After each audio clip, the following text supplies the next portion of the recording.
നമസ്കാരം. ഇന്ന് 2025 ജൂൺ 9 തിങ്കളാഴ്ച. എല്ലാ UK മലയാളികൾക്കും ഗുഡ് മോർണിംഗ് UKയുടെ മോർണിംഗ് ന്യൂസിലേക്ക് സ്വാഗതം.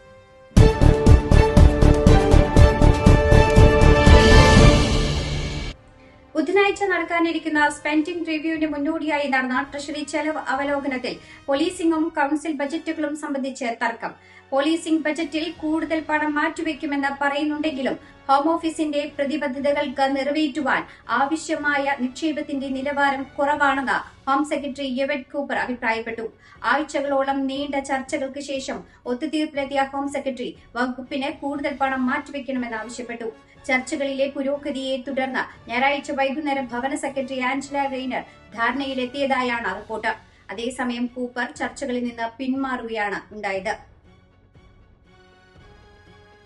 രക്തദാനത്തിനായി വീണ്ടും ആവശ്യം പുറപ്പെടുവിച്ച് NHS. പുതുതായി 2 ലക്ഷം രക്തദാതാക്കളെയാണ് തിരയുന്നത്. ജനങ്ങളുടെ ജീവന് ഭീഷണി നേരിടാതിരിക്കാൻ വേണ്ടിയാണ് രക്തദാതാക്കളെ തിരയുന്നതെന്ന് NHS ബ്ലഡ് ആൻഡ് ട്രാൻസ്പ്ലാന്റ് അറിയിച്ചു.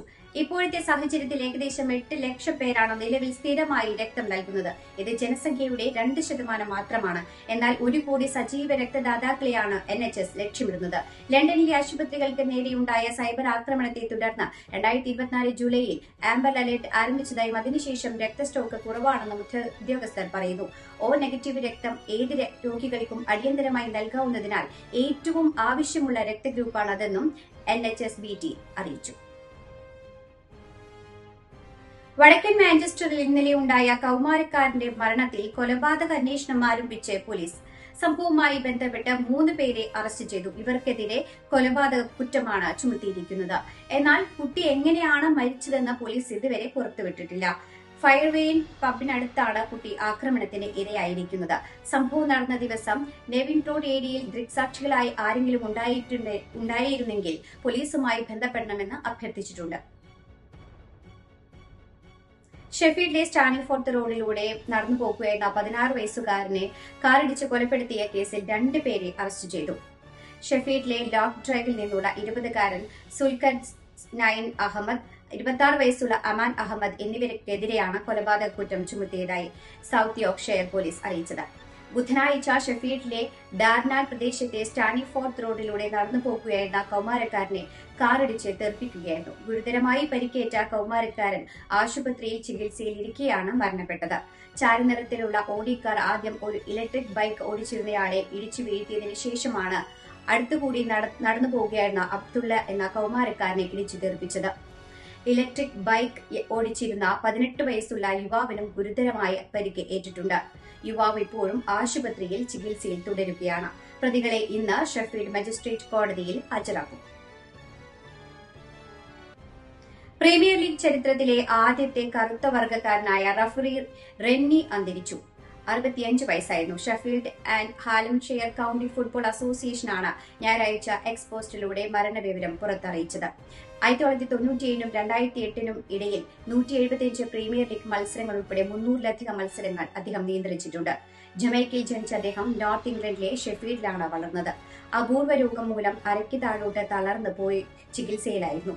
Sheffield and Hallamshire county football association ഉൾപ്പെടെ നിരവധി പേർ അദ്ദേഹത്തിന് ആദരാഞ്ജലി അർപ്പിച്ചു.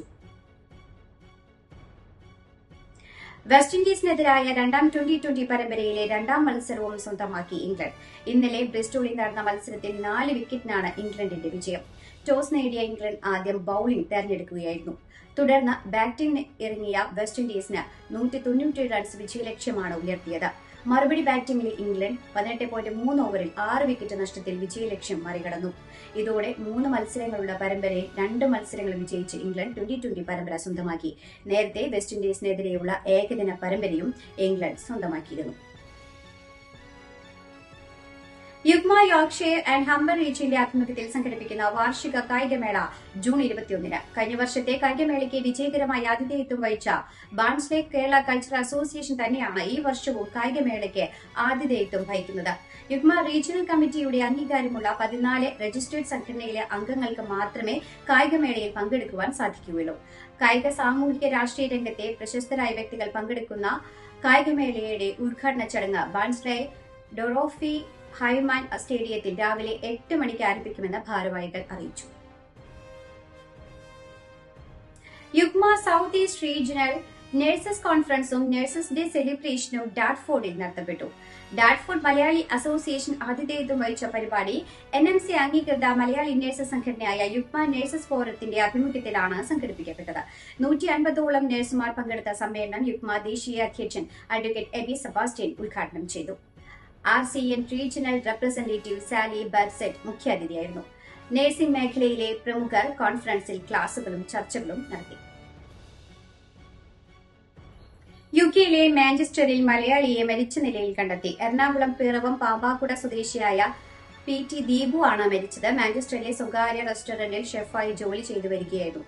ചിക്കൻ ബോക്സ് ബാധിച്ചതിനെ തുടർന്ന് അവധിയിലായിരുന്നു. അവധിക്ക് ശേഷം വെള്ളിയാഴ്ച രാവിലെ ജോലിക്ക് എത്താത്തതിനെ തുടർന്ന് റെസ്റ്റോറന്റ് ജീവനക്കാരൻ താമസ സ്ഥലത്ത് അന്വേഷിച്ച് എത്തിയപ്പോഴാണ് മരിച്ച നിലയിൽ കണ്ടെത്തിയത്. വീടിന്റെ വാതിൽ അകത്തു നിന്നും പൂട്ടിയ നിലയിലായിരുന്നു. പാരാമെഡിക്കൽ സംഘം, അഗ്നിശമന സേന, പോലീസ് എന്നിവരുടെ സഹായത്തോടെ അകത്തേക്ക് കടക്കുമ്പോഴാണ് സ്റ്റെയർ കേസിൽ തൂങ്ങി മരിച്ച നിലയിൽ കാണപ്പെട്ടത്. ആത്മഹത്യ എന്നാണ് പ്രാഥമിക നിഗമനം. നിഷയാണ് ഭാര്യ. കൃഷ്ണപ്രിയ, വിഷ്ണുദത്തൻ, സേതുലക്ഷ്മി എന്നിവർ മക്കളാണ്. ദീപുവിന്റെ മൃതദേഹം നാട്ടിലെത്തിക്കുവാനുള്ള ക്രമീകരണങ്ങൾ നടത്തുവാൻ സഹായിക്കണമെന്ന് യുകെയിലെ മലയാളി സമൂഹത്തോട് ദീപുവിന്റെ കുടുംബം ആവശ്യപ്പെട്ടിട്ടുണ്ട്. ഇതിനായുള്ള നടപടിക്രമങ്ങൾ യുകെയിൽ ആരംഭിച്ചതായാണ് വിവരം. വഴിക്കടവിൽ പന്നിക്കണിയിൽ നിന്ന് ഷോക്കേറ്റ് വിദ്യാർത്ഥി മരിച്ച സംഭവത്തിന് പിന്നിൽ ഗൂഢാലോചനയാണെന്ന ആക്ഷേപത്തിൽ മലക്കം മറിഞ്ഞ് വനമന്ത്രി AK ശശീന്ദ്രൻ. പന്നിക്കണി മരണത്തിന് പിന്നിൽ ഗൂഢാലോചനയെന്ന് പറഞ്ഞിട്ടില്ല, പ്രതിഷേധത്തിൽ രാഷ്ട്രീയമുണ്ടെന്നാണ് പറഞ്ഞതെന്ന് അദ്ദേഹം വിശദീകരിച്ചു. തന്റെ പ്രസ്താവന മാധ്യമങ്ങൾ വളച്ചൊടിക്കുകയായിരുന്നു. ഗൂഢാലോചനയുണ്ടെന്ന AK ശശീന്ദ്രന്റെ പ്രസ്താവന ഏറെ വിവാദമായിരുന്നു. ലോകത്തെ ഏറ്റവും വലിയ കണ്ടെയ്നർ കപ്പലായ MSC ഐറിന വിഴിഞ്ഞം അന്താരാഷ്ട്ര തുറമുഖത്തെത്തി. ഇന്ന് രാവിലെ 8 മണിയോടെയാണ് ഐറിന എത്തിയത്. തൃശൂർ സ്വദേശിയായ ക്യാപ്റ്റൻ വില്ലി ആന്റണിയാണ് MSC ഐറിനയുടെ കപ്പിത്താൻ. 400 മീറ്റർ നീളവും 61 മീറ്റർ വീതിയുമുള്ള ഐറിനയ്ക്ക് 4 ഫുട്ബോൾ ഗ്രൗണ്ടുകളുടെ വലിപ്പവും 10 നില കെട്ടിടത്തിന്റെ ഉയരവുമുണ്ട്. 24,000 മീറ്റർ ഡെക്ക് ഏരിയയുള്ള കപ്പലിൽ 24,346 TEU കണ്ടെയ്നറുകൾ വഹിക്കാനാകും. 2023 നിർമ്മിച്ച കപ്പലിൽ 35 ജീവനക്കാരുണ്ട്. സൗത്ത് ഏഷ്യൻ തുറമുഖങ്ങളിൽ ഐറിന എത്തുന്നത് ഇതാദ്യമായാണെന്ന പ്രത്യേകതയും വിഴിഞ്ഞത്തിന് സ്വന്തം. ഇതോടുകൂടി വാർത്താ ബുള്ളറ്റിൻ അവസാനിക്കുന്നു. എല്ലാ പ്രേക്ഷകർക്കും നല്ലൊരു ദിനം ആശംസിക്കുന്നു. ഇനി കൂടുതൽ വാർത്തകളുമായി നാളെ കണ്ടുമുട്ടാം. എല്ലാവർക്കും നന്ദി, നമസ്കാരം.